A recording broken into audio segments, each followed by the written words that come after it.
गुलशन ग्रोवर यानी badman of Bollywood भारतीय cinema प्रेमियों को एक नए स्टाइल में विलेन की भूमिका से रूबरू कराने वाले गुलशन ग्रोवर की जिंदगी की कहानी भी किसी फिल्म से कम नहीं है। गरीबी में अपना बचपन गुजारने वाले गुलशन ग्रोवर ने कभी सोचा भी नहीं था कि एक दिन फिल्म इंडस्ट्री में वो इतना बड़ा मुकाम हासिल करेंगे। बचपन में घर घर जाकर सामान बेचने वाले गुलशन ग्रोवर आज भारत के हर घर में जाना पहचाना चेहरा बन चुके हैं। दोस्तों, इस वीडियो में आप जानेंगे बॉलीवुड के फेमस विलेन गुलशन ग्रोवर के बारे में, ये कैसे ये बॉलीवुड के बैडमैन बने। तो आइए जानते हैं इस वीडियो में। गुलशन ग्रोवर का जन्म 21 सितंबर 1955 को दिल्ली के अशोक विहार इलाके में हुआ था। गुलशन ने शुरू से ही अपनी जिंदगी में कई तरह के उतार चढ़ाव देखे हैं। वे एक गरीब परिवार में पैदा हुए थे, जहां मुफलिसी इतनी थी कि खुद की पढ़ाई का खर्च निकालने के लिए ये दिल्ली की बड़ी बड़ी कोठियों में डिटर्जेंट पाउडर और फिनाइल की गोलियां बेचते थे। दरअसल इनका स्कूल दोपहर के समय लगता था, इसलिए ये अपने स्कूल की यूनिफॉर्म को अपने बैग में रखकर सामान बेचने सुबह ही घर से निकल जाते थे। गुलशन ग्रोवर जिन कोठियों में जाकर सामान बेचते, वे लोग इन पर तरस खाकर इनका सामान लेते थे। दरअसल आलीशान कोठियों में रहने वाले ये लोग भी चाहते थे कि ये बच्चा अपनी पढ़ाई पूरी जरूर करे। गुलशन कहते हैं कि उन्होंने अपने बचपन में बेहद गरीबी देखी है, लेकिन कभी भी अपनी गरीबी से वो घबराए नहीं। इस बात का सारा श्रेय गुलशन ग्रोवर अपने पिता को देते हैं। गुलशन बताते हैं कि उनके पिता ने उन्हें हर हालत में ईमानदारी और मेहनत के रास्ते पर चलना सिखाया है। भले ही गुलशन कितनी भी गरीबी में रहे हों, इन्होंने कभी भी अपने हौसले को डिगने नहीं दिया। हमेशा वो ईमानदार बने रहे। हालांकि इनके परिवार के हालात इतने बुरे थे कि इनके परिवार को कई दिनों तक एक वक्त का खाना खाकर ही समय गुजारना पड़ता था। कॉलेज में एडमिशन लेने तक गुलशन ग्रोवर के फैमिली का यही हाल था। फैमिली उनकी एक ही समय तक कई दिनों तक खाना खाती थी। गुलशन ग्रोवर की पढ़ाई एक सरकारी स्कूल से हुई थी। पढ़ाई लिखाई में इनका खूब मन लगता था और ये हमेशा अपने स्कूल में टॉप स्टूडेंट की लिस्ट में रहते थे। वहीं गुलशन ग्रोवर जैसा एक होनहार और मेधावी स्टूडेंट एक्टिंग लाइन में कैसे आया, ये कहानी भी बड़ी दिलचस्प है। दरअसल गुलशन ग्रोवर के पिता रामलीला के लिए संवाद लिखते थे और खुद भी कई बार रामलीला में हिस्सा लिया करते थे। एक बार इत्तेफाक से गुलशन ग्रोवर रामलीला के दौरान अपने पिता के साथ ही थे। उसी समय वानर सेना के लिए एक नन्हे वानर की जरूरत पड़ रही थी। तब इनके पिता ने गुलशन को वानर बना दिया था। इसके बाद से गुलशन ग्रोवर की दिलचस्पी नाटकों में होने लगी थी। फिर तो ये अपने स्कूल में होने वाले नाटकों में भी हिस्सा लेने लगे। चूंकि गुलशन ग्रोवर पढ़ाई लिखाई में बेहद तेज थे, इसलिए हायर सेकेंडरी में ये फर्स्ट क्लास में पास हुए। इसका फायदा गुलशन ग्रोवर को ये हुआ कि इन्हें दिल्ली यूनिवर्सिटी के बेहद famous college Shri Ram college of commerce में आसानी से दाखिला मिल गया था। गुलशन ग्रोवर ने दिल्ली यूनिवर्सिटी के इस कॉलेज में बीकॉम क्लास में एडमिशन लिया और कॉलेज में भी इन्होंने नाटक करना जारी रखा। कॉलेज में पढ़ाई और एक्टिंग, इनकी ये दोनों चीजें साथ साथ जबरदस्त तरीके से चल रही थीं। दिल्ली यूनिवर्सिटी में इनका नाम होने लगा था। बड़ी बात यह थी कि इनके कॉलेज के आसपास के कई महिला कॉलेज भी पुरुष अभिनेता की जरूरत पड़ने पर इन्हें ही बुलाते थे। कॉलेज में गुलशन की जिंदगी काफी अच्छी चल रही थी। गुलशन ने इसी बीच एक्टिंग सीखने के लिए लिटिल थिएटर हाउस को भी ज्वाइन कर लिया था। थिएटर जगत में मशहूर होने के बावजूद भी इन्होंने फैसला कर लिया था कि चाहे कुछ भी हो, मैं पढ़ाई लिखाई नहीं छोड़ूंगा। कल अगर एक्टिंग में सफलता नहीं मिली तो कम से कम पढ़ाई तो मेरे काम आ जाएगी। फिर एक दिन अपने परिवार वालों की परमिशन लेकर ये 2 महीने के लिए मुंबई शहर आ गए। 2 महीने के लिए ये इसलिए आए थे कि ताकि देख सकें कि ये मुंबई शहर में टिक पाएंगे या नहीं। दरअसल अब तक गुलशन ने फिल्मों में ही मुंबई शहर को देखा था, लेकिन असलियत में ये शहर कैसा है इसका इन्हें जरा भी अंदाजा नहीं था।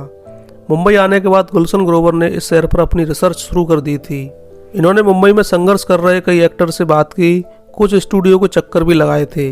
अपनी छोटी सी खोज में इन्होंने ये अंदाजा लगा लिया था कि ये भी मुंबई शहर में रह सकते हैं और यहाँ एक्टिंग भी कर सकते हैं। इसी दरमियान इन्होंने ये भी सोचा कि क्यों ना एक्टिंग की फॉर्मल ट्रेनिंग भी ली जाए। दोस्तों, उस दौर में पुणे का film and television institute Bharat का सबसे लोकप्रिय एक्टिंग इंस्टीट्यूट था। उस समय पुणे के इसी इंस्टीट्यूट में एक्टिंग सिखाने वाले टीचर रोशन तनेजा उस समय देश के सबसे शानदार एक्टिंग टीचर माने जाते थे। लेकिन इत्तेफाक से जिस साल गुलशन ग्रोवर मुंबई गए थे, उसी साल रोशन तनेजा ने FTI पुणे से अलग होकर अपना खुद का एक्टिंग इंस्टीट्यूट मुंबई में खोल लिया था। कई लोगों से जानकारी करने के बाद गुलशन ग्रोवर ने भी रोशन तनेजा के इसी इंस्टीट्यूट से एक्टिंग की ट्रेनिंग ली। गुलशन ने एक्टिंग इंस्टीट्यूट में बड़ी मेहनत की। इनकी मेहनत और लगन को देखकर रोशन तनेजा ने इन्हें अपने एक्टिंग इंस्टीट्यूट में असिस्टेंट के तौर पर नौकरी भी दे दी थी। रोशन तनेजा के सहायक के तौर पर काम करते हुए इन्होंने गोविंदा, कुमार गौरव, संजय दत्त के साथ और भी कई बड़े नामों को एक्टिंग सिखाई थी। रोशन तनेजा के इंस्टीट्यूट में इनकी बढ़िया नौकरी चल रही थी। लेकिन इसी दौरान एक दिन रोशन तनेजा के इंस्टीट्यूट में मशहूर प्रोड्यूसर सुरिंदर कपूर आए थे, जो अनिल कपूर के पिता थे। वो इस इंस्टीट्यूट में एक एग्जाम लेने आए थे। तभी सुरिंदर कपूर ने देखा कि गुलशन ग्रोवर के नाम का ये असिस्टेंट टीचर बड़ा ही मेहनती है, साथ ही एक्टिंग भी अच्छी करता है। इसको भी कोई ना कोई रोल देना ही चाहिए। उसके बाद फिल्म हम 5 में गुलशन ग्रोवर को पहली बार एक छोटा सा रोल मिला। हालांकि गुलशन ग्रोवर मानते हैं कि उनकी पहली फिल्म हम 5 नहीं बल्कि रॉकी है, क्योंकि रॉकी फिल्म की शूटिंग पहले शुरू हुई थी। उधर हम 5 फिल्म में इनकी मेहनत से शबाना आजमी बड़ी खुश हुई और शबाना आजमी ने इन्हें अवतार फिल्म में काम दिला दिया। अवतार मूवी में गुलशन की एक्टिंग लोगों को बेहद पसंद आई थी। इसके बाद सदमा फिल्म में भी इनकी एक्टिंग की बहुत तारीफ की गई। इसके बाद तो इनको लगातार बॉलीवुड फिल्में मिलने लगी। इनको मिलने वाली फिल्मों में ये ज्यादातर खलनायक के रोल निभाते थे। गुलशन ग्रोवर ने खलनायकी की बारीकियां प्रेमनाथ, अमरीश पुरी और अमजद खान जैसे धाकड़ विलेन की एक्टिंग देखकर सीखी थी। फिर एक दिन ऐसा भी आया जब गुलशन ग्रोवर को उन फिल्मों में भी काम करने का मौका मिला जिसमें प्राण, अमरीश पुरी और राजा मुराद जैसे दिग्गज विलेन भी थे। लेकिन गुलशन ग्रोवर ने हर फिल्म में अपनी अलग ही छाप छोड़ी है। गुलशन ग्रोवर ने कई बार अपने गेटअप बदले, अपने किरदारों के मेकअप पर खूब ध्यान दिया। सीन चाहे अच्छा हो, चालाकी भरा हो या फिर गंदगी भरा सीन हो, गुलशन ग्रोवर हर तरह के सीन में पूरी तरह से उतर जाते थे। धीरे धीरे ही सही, लेकिन गुलशन ग्रोवर बॉलीवुड के बैडमैन के नाम से मशहूर हो गए थे। अब हर कोई उन्हें इसी नाम से जानने लगा था। दोस्तों, गुलशन ग्रोवर की प्रमुख फिल्मों की बात करें तो इन्होंने वीराना, Ram Lakhan, Saudagar, Tehelka, Vijaypath, Raja Babu, Tarzan the Wonder Car, I Am Kalam, Bin Bulaye Baraati, agent Vinod और सड़क 2 जैसी लगभग 200 से भी ज्यादा फिल्मों में काम किया है।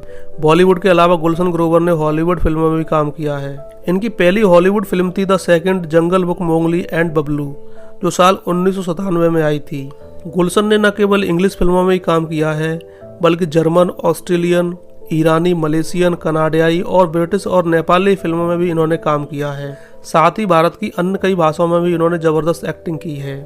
दोस्तों, आज गुलशन ग्रोवर की उम्र 65 साल से ज्यादा हो चुकी है और उनके कई प्रोजेक्ट अभी भी चल रहे हैं। यकीनन आने वाले कई सालों तक गुलशन ग्रोवर अपने फैन और बाकी सिनेमा प्रेमियों को एंटरटेन करते रहेंगे।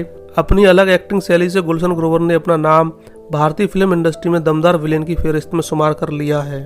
तो दोस्तों, इस वीडियो में आपने जाना बॉलीवुड के फेमस विलेन गुलशन ग्रोवर के बारे में कि किस तरीके से उन्हें बॉलीवुड में बैडमैन ऑफ बॉलीवुड कहा जाता है। इस वीडियो में इतना ही। मिलते हैं अगले वीडियो में एक नई कहानी और एक नई शख्सियत के साथ। देखते रहिए सिनेमा वर्ल्ड।